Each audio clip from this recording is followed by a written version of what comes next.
Hello students, आप लोगों का फिर से एक बार स्वागत है मेरे इस यूट्यूब चैनल पे। तो आज हम लोग देखने वाले हैं मॉलिक्यूलर वेट ऑफ मैक्रोमॉलिक्यूल्स के बारे में।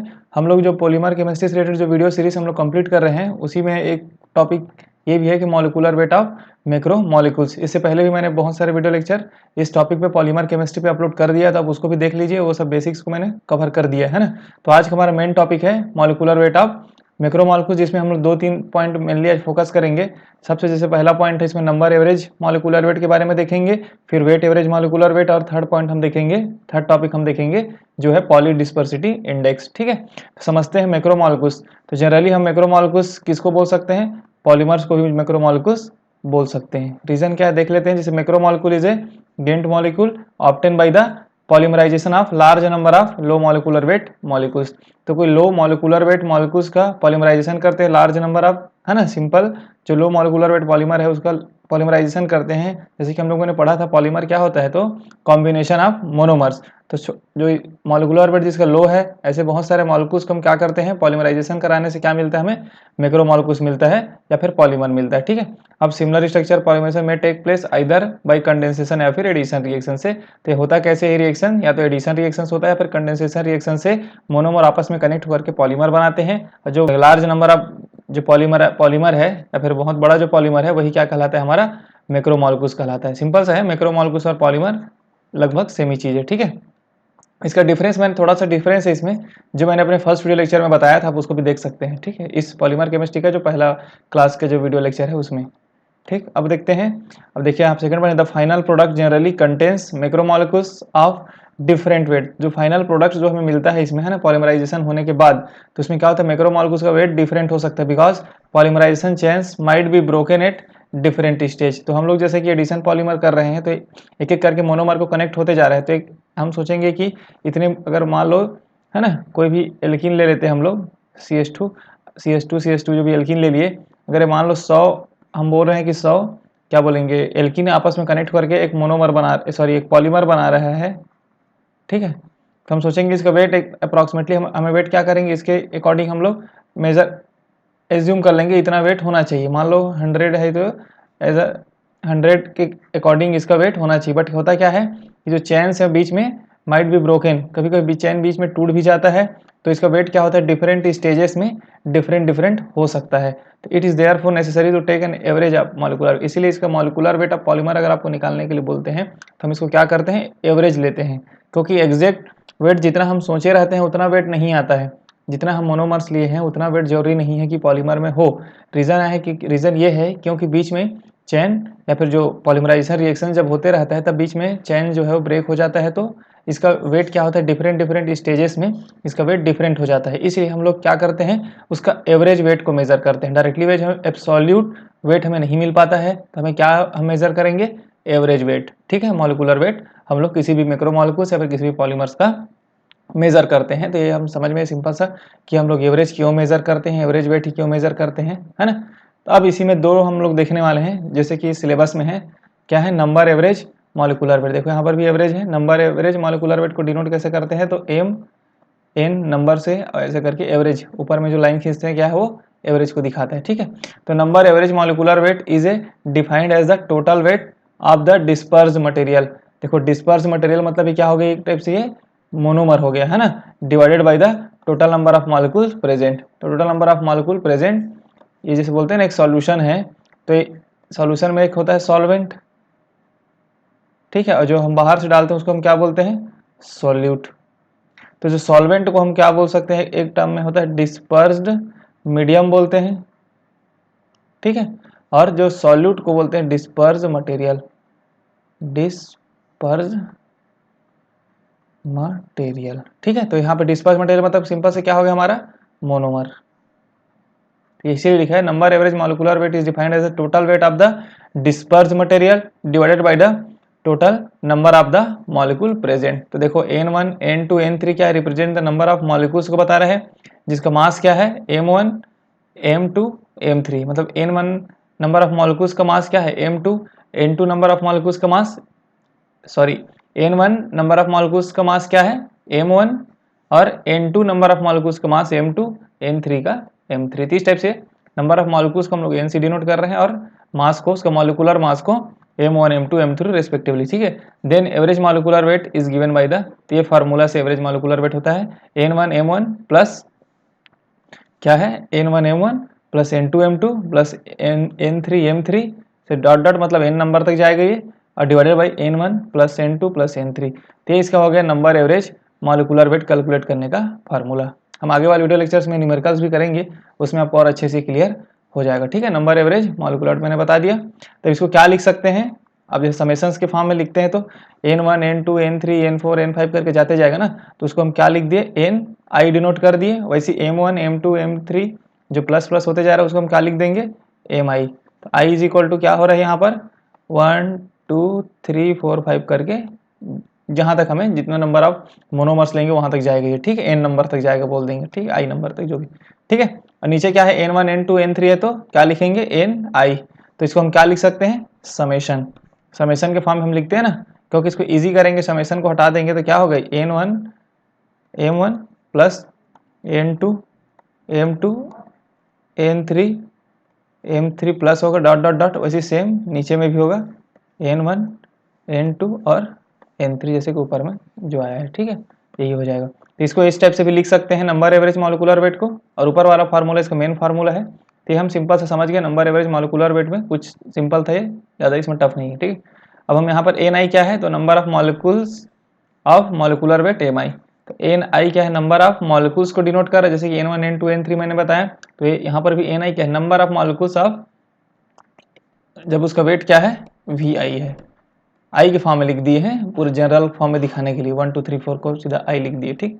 अब आते हैं second point, weight average molecular weight, ठीक है। Weight average molecular weight MW लिखेंगे और ऊपर में लाइन खींचेंगे, ठीक है। एवरेज को दिखाता है, जो ऊपर में जो लाइन हम खींच रहे हैं ना, एम के ऊपर में लाइन जो खींच रहे हैं वो क्या दिखा रहा है, एवरेज को, ठीक। देखो यहाँ पर भी एवरेज है, जैसे कि मैंने अपने स्टार्टिंग में ही बताया था कि एवरेज हम क्यों कैलकुलेट करते हैं, क्योंकि हम जितने हम मोनोमर्स ले रहे हैं उसको हम सोचते हैं कि पूरा कनेक्टेड हो जाएगा, और इतना मॉलिक्यूलर वेट इसका पॉलीमर का आना चाहिए था, बट उतना आता नहीं, क्योंकि बीच में चेन्स ब्रेक हो जाते हैं। जो पॉलीमर बनने के टाइम, मतलब पॉलीमराइजेशन के टाइम चेन का ब्रेक हो जाता है, बीच में टूट जाता है बोलेंगे, जिसकी वजह से इसका वेट डिफरेंट आता है जो हम सोचे रहते हैं उसके कंपैरिजन में। तो इसलिए हम क्या निकालते हैं, बोला था मैंने, एवरेज। तो इसलिए आप देखते हैं weight average molecular weight, the weight average molecular weight gives to various molecular species in proportion to their weights in the given substance. तो किसी भी सब्सटेंट के प्रोपोर्शन के हिसाब से उसका वेट मॉलिक्यूलर वेट निकलता है, number weight average molecular weight. तो वेट एवरेज मॉलिक्यूलर वेट होता क्या है, in weight average molecular weight the molecular weight of each species is multiplied by the weight of that species। तो उसमें wait का multiplied कर देते हैं, नीचे समझते हैं। If W1 W2 W3 represent the wait of the species of masses M1 M2 M3 respectively. तो W1 W2 क्या उसका वेट है, इससे पहले N1 देखे थे, N क्या था, नंबर ऑफ मॉलिक्यूल्स था, इसमें क्या W1 वेट को दिखा रहा है और उसका मॉलिक्यूलर में मास कितना है उस मॉलिक्यूल्स का, तो M1 M2 M3। जैसे बोलेंगे NaOH लेते हैं, नॉर्मली मैं समझाने के लिए बता रहा हूँ, तो इसका मॉलिक्यूलर वेट कितना होता है 40 ग्राम होता है ना, मॉलिक्यूलर वेट हो गया ये। लेकिन हम इस 40 ग्राम NaOH इतना, तो इसका मॉलिक्यूलर वेट हो गया। अब हम लोग 2 ग्राम NaOH लिए हैं, है ना, 2 ग्राम NaOH लिए हैं, तब ये इसका क्या कहलाएगा, ये इसका कहलाएगा वेट। इसका मॉलिक्यूलर वेट तो इतना होता है, मॉलिक्यूलर वेट है ना NaOH का, लेकिन हम 2 ग्राम लिए हैं NaOH, 2 ग्राम हम लोग सिंपल लिए हैं, तो इसको ये क्या कहलाता है, वेट कहलाता है, ठीक। तो ये डिफरेंस है वेट और मॉलिक्यूलर वेट में। Then the weight average molecular weight is given by, इस फार्मूले से देखो, तो weight average molecular weight step denote कर रहे हैं हम लोग।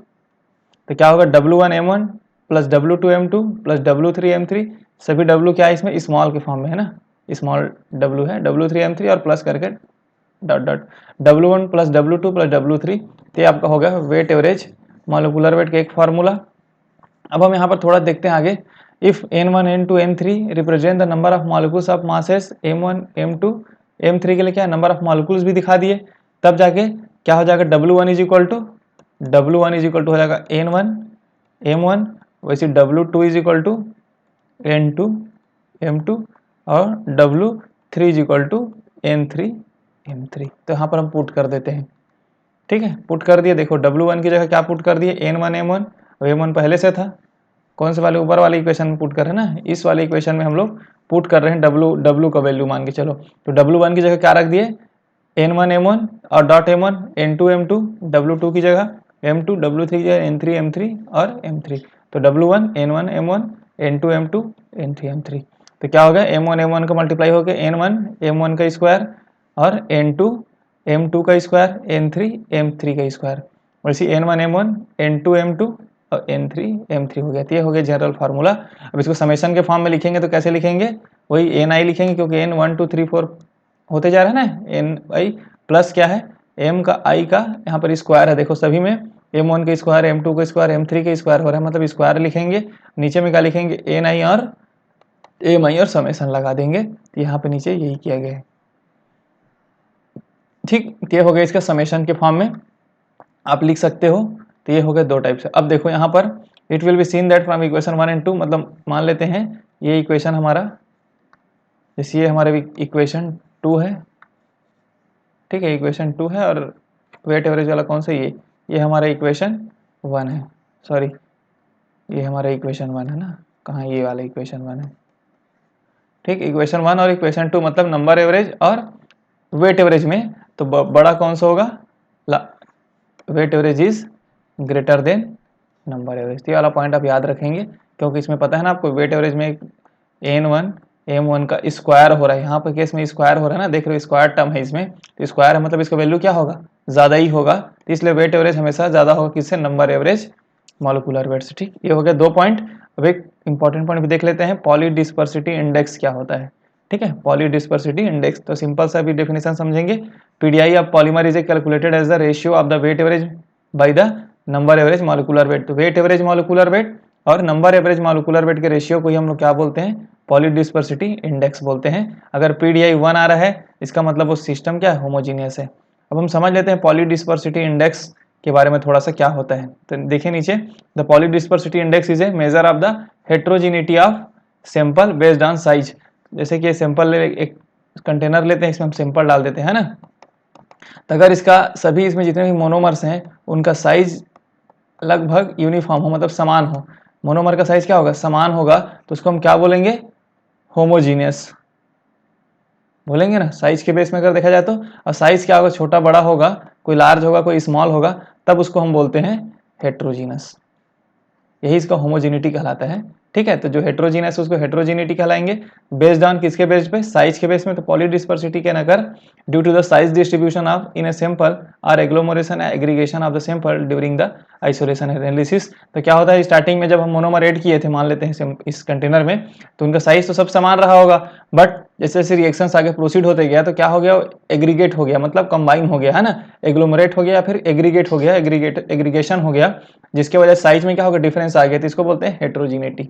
ठीक है, तो पीडीआई अगर देखो यहाँ पर जैसे मैंने बता दिया, weight average by number average को हम लोग बोल देते हैं पीडीआई, है ना, पॉलीडिस्पर्सिटी इंडेक्स। तो वेट एवरेज और नंबर एवरेज अगर एक्स इक्वल हो जाए तब जाके क्या वैल्यू आएगा, 1 वैल्यू आएगा पीडीआई। अगर पीडीआई का वैल्यू 1 आ रहा है मतलब वो सिस्टम क्या है, वो जो सॉल्यूशन है या फिर जो भी मोनोमर्स है पॉलीमर्स है, जो क्या है वो होमोजीनियस है।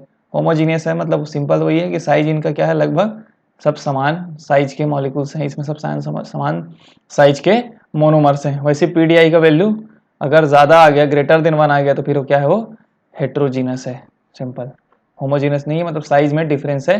तो पीडीआई क्या हो सकता है, पीडीआई इक्वल टू 1 होगा तो होमोजीनियस बोलेंगे इसको, पीडीआई नॉट इक्वल टू 1 होगा, है ना, इक्वल नहीं होगा तो फिर इसको बोलेंगे हेट्रोजीनियस जो सॉल्यूशन है बोलेंगे। ठीक, तो पीडीआई के दो ऑप्शन होगा, या तो ग्रेटर देन होगा या पीडीआई लेस देन 1 होगा, तो दो पॉसिबिलिटीज है। तो क्या बोलेंगे, अगर पीडीआई 1 आ गया, यहाँ पे लिखते हैं पीडीआई इज इक्वल टू 1 आ गया, मतलब कैसे बोलते हैं उसको, मोनो डिस्पर्सिटी इंडेक्स बोलते हैं, मोनो डिस्पर्सिटी इंडेक्स, मोनो डिस्पर्स बोलेंगे, या फिर है ना क्या बोलेंगे, मोनो डिस्पर्स, एक आ गया तो मोनो डिस्पर्स इंडेक्स बोल सकते हैं। तो इसी पॉलीडिस्पर्सिटी इंडेक्स मतलब पॉलीमर का डिस्पर्सिटी इंडेक्स हम लोगों ने देख लिया।